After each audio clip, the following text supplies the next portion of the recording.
The picture looks like a postcard. It is a perfect winter morning in the Colorado Rockies. Tall pine trees wear a heavy coat of fresh snow. The sun glints off the white peaks. The sky is a deep, endless blue. A wide ribbon of asphalt, Interstate 70, cuts through the valley. It looks clean, it looks safe, but this beauty hides a serious danger. For a trucker hauling 80,000 pounds, this pretty picture can turn into a nightmare in seconds.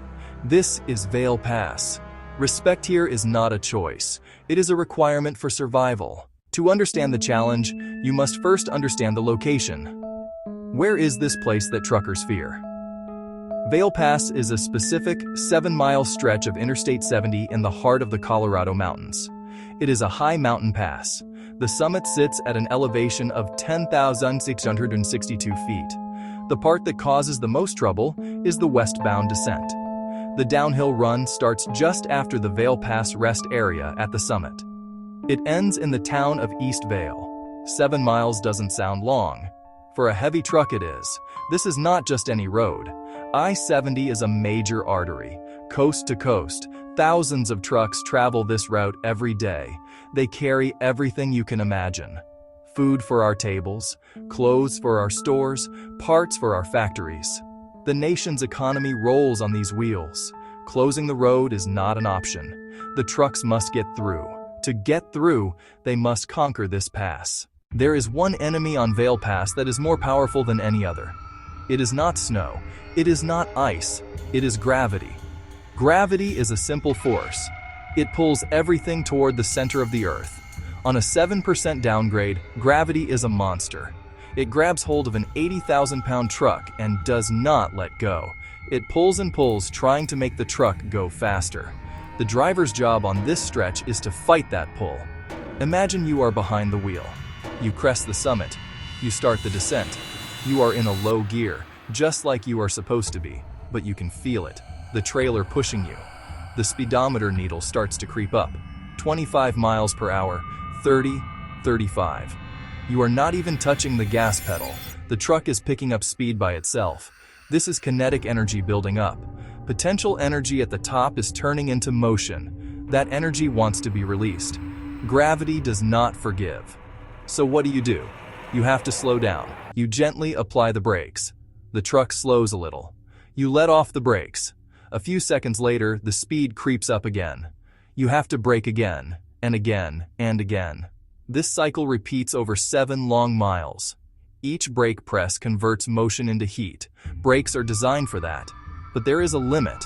They can only handle so much heat before they stop working. Every driver manages a careful balance. Speed, braking, heat. It's as much a mental game as a physical one. Many people think that when brakes fail, something has broken. They imagine a snapped line or a leaking hose. While that can happen, the most common type of brake failure on a mountain pass is different. It is called brake fade. It is not a mechanical brake, but a loss of function due to extreme heat. The brakes simply get too hot to do their job. They are still there, but when the driver pushes the pedal, nothing happens. The truck does not slow down. It is one of the most terrifying things a driver can experience. The connection between their foot and the ability to stop is gone. Here is how it happens in simple terms. Most large trucks use air brakes with a drum system. When the driver presses the brake pedal, air pressure pushes the brake shoes. The shoes slam into the inside of a large metal drum. The drum spins with the wheel. Friction between the shoe and drum is what slows the truck. That friction creates an incredible amount of heat. On a long, steep downgrade like Vail Pass, drivers apply the brakes repeatedly. Each time, more heat is generated. The metal drums can start to glow red hot. They can reach temperatures over 1,000 degrees Fahrenheit. Heated drums expand. The metal grows slightly larger. Brake shoes must travel farther to touch the drum. The driver must push the pedal harder for the same stopping power. At the same time, brake shoe surfaces can overheat and crystallize, forming a hard, glassy layer that reduces friction. This double effect is called brake fade. Brakes become less and less effective until they fail to stop the truck. This is not a defect. It's a design limitation. Every brake system has a heat limit. The key is to not exceed that limit. Experienced drivers use their engine and their transmission to help slow the truck. They use engine braking, also called a jake brake. Engine compression creates resistance and slows the vehicle without using the service brakes. By using low gears and the engine brake, drivers keep speed under control and save the main brakes for when they are truly needed. They keep the brakes cool and ready. What happens when it is too late? What happens when the brakes have faded? The truck is out of control, gaining speed every second. On Vail Pass, there is a last resort. It is a lifeline. It is called a runaway truck ramp. These are not signs of failure. They are engineered tools of survival. Large yellow signs with a red and black symbol mark the steep parts of the pass. They point to a long, uphill lane filled with deep, loose gravel. Sand-filled ramp alternatives. This is the runaway ramp. It is designed to do one thing: stop a truck that cannot stop itself. The decision to use a ramp is one of the hardest a driver will ever make.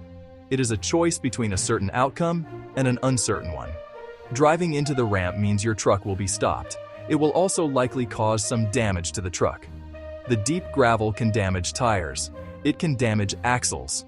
It can damage the undercarriage. It will also mean a long delay, an expensive tow bill, a lot of paperwork. But the alternative is much, much worse. Continuing down the mountain in an out-of-control truck will almost certainly end in a catastrophic crash. The ramp is the safe way out. It is the lesser of two evils. The ramp works by using simple physics.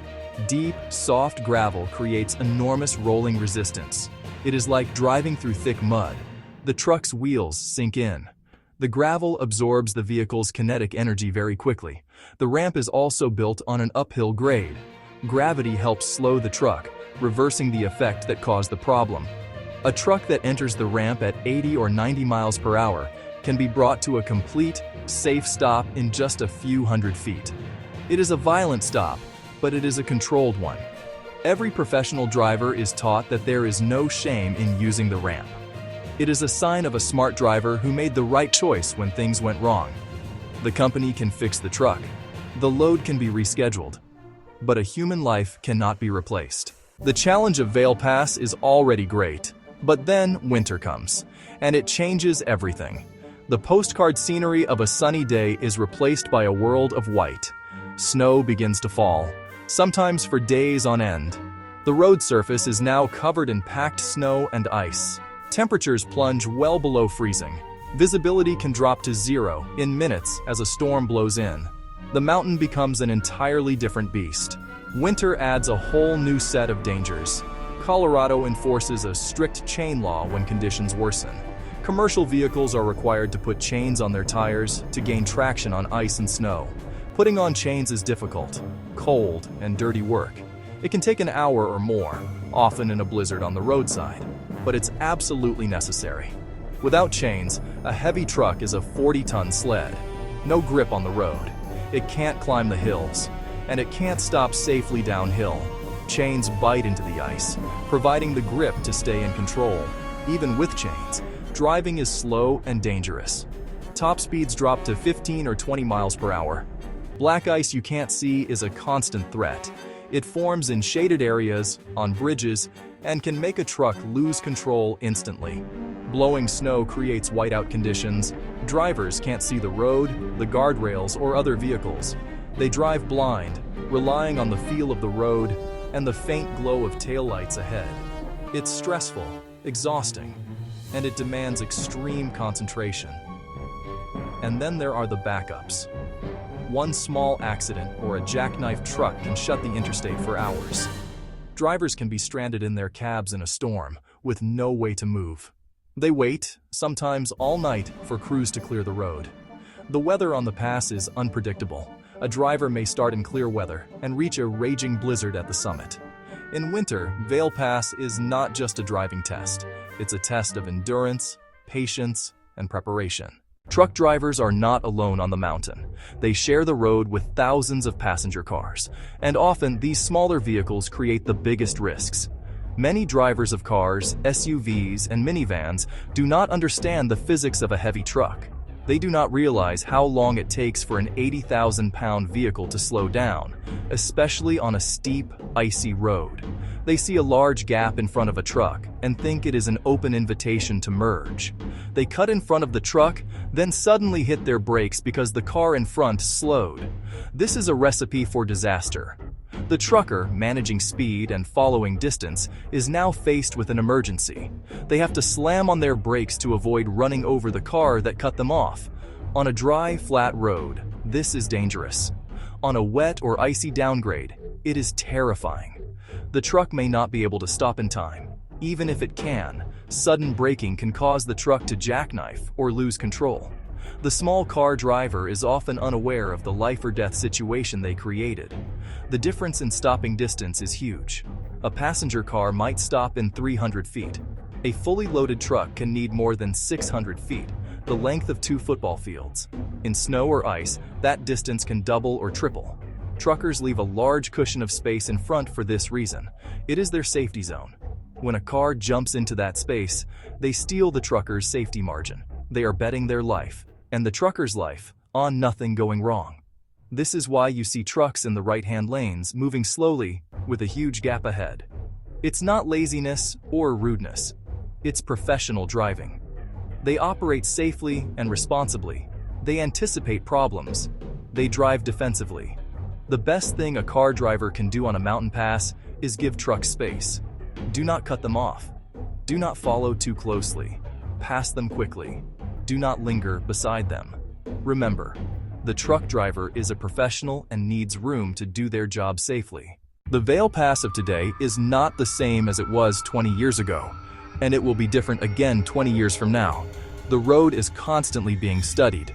It is constantly being analyzed, and it is constantly being improved. The Colorado Department of Transportation, along with state agencies and federal agencies, collects data on every accident.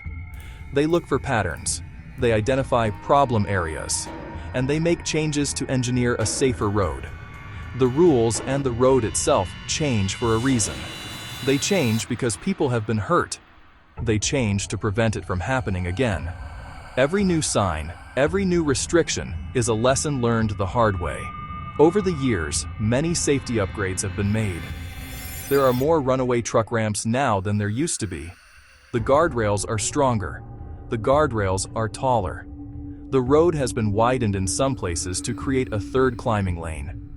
That third lane separates slow-moving trucks from faster traffic. On the downhill side, new lane restrictions have been put in place. During bad weather, trucks are often required to stay only in the right lane. This keeps them from having to change lanes and interact with faster-moving cars as much. There is also new technology. Variable message signs far down the highway can now warn drivers of conditions on the pass long before they get there. They can tell drivers to chain up. They can warn them of an accident ahead. There are automated weather stations that monitor road temperature and conditions in real time. In the future, you may see even more changes. There is talk of a smart highway system that communicates directly with vehicles, warning them of hazards.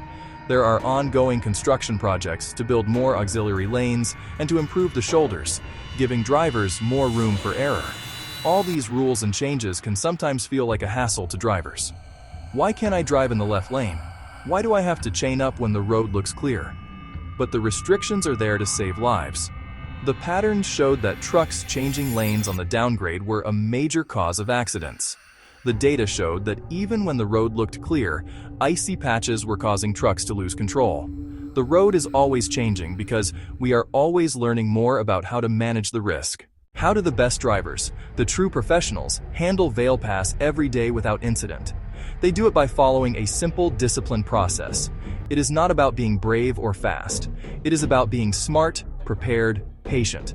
The safe trip starts long before the truck ever reaches the mountain. It starts with a thorough pre-trip inspection. The driver checks everything, focusing on the brakes. Brake adjustment check, checking for air leaks, ensuring the whole brake system is in perfect working order. What they find in the parking lot could save their life on the grade. Approaching the pass, they listen to the CB radio. They check weather alerts. They know what is coming. Before the summit, they make a plan. They read the grade signs. They read the distance signs. They decide on a safe speed. They select the right gear. You go down the mountain in the same gear you would need to go up it. This is the single most important decision they will make. Once they start down the grade, they stick to the plan. They keep their speed low and steady. If the speed starts to creep up, they use the engine brake, the Jake brake first. It makes a loud noise, but it is the sound of safety. It is slowing the truck without heating up the brakes. They will only use their service brakes in short, firm applications. They snub the brakes to bring the speed down by 5 miles per hour, then get off the pedal completely to let them cool. They never ride the brakes. They know that a constantly applied brake is a brake that is constantly heating up. The professional driver is also watching everything around them. They are watching the traffic. They are watching for deer.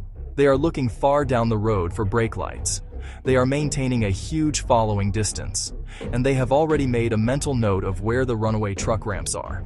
They hope they will never have to use one, but they know where they are, just in case, calm, focused, in complete control of their vehicle, not fighting the mountain, working with it, respecting its power, using their skill to get to the bottom safely. In the end, the mountain does not choose who makes it and who does not. The driver does. The sharp peaks, the deep green valleys.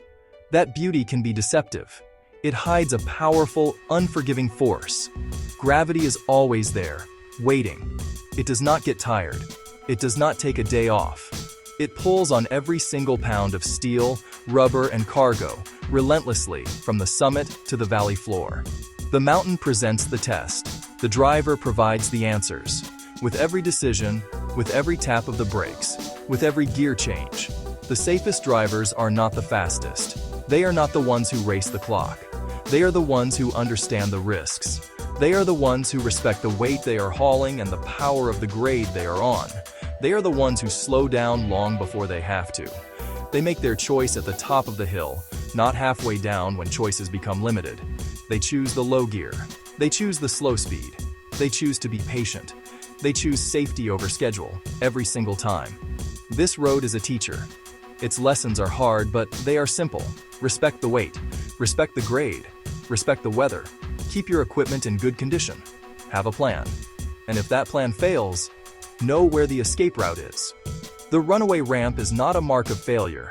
It is the final, smartest choice for a professional who knows when the fight is lost and it is time to save a life. The mountain does not forgive mistakes, but it does reward respect. It rewards preparation. The next time you drive through these mountains and see a truck moving slowly in the right lane, with its flashers on, give that driver some room. Give them some respect. They are not blocking traffic. They are doing their job. They are engaged in a quiet, intense battle with one of the oldest forces in the universe. They are bringing you the things your life depends on. And they are doing it on a road where beauty and danger are two sides of the same coin. The safest driver slows down before the mountain forces the choice.